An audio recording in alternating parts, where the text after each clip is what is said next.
On this video, let me show you how you can delete TEMU account. Hey everyone, this is TechMan. This tutorial is very straightforward and simple, so make sure to follow along. Firstly, open your TEMU app on your device and make sure you're logged in. From the dashboard, click U on the bottom over here. Then on the top right corner, you will see the settings button over here. Click on that.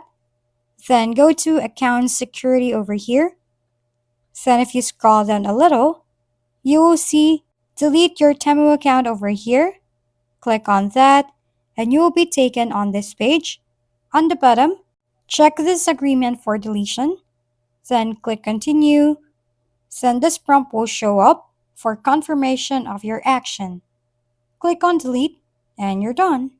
If we've been helpful, kindly give us a thumbs up. And don't forget to hit the subscribe and bell button for more contents. For any questions and suggestions, comment down below.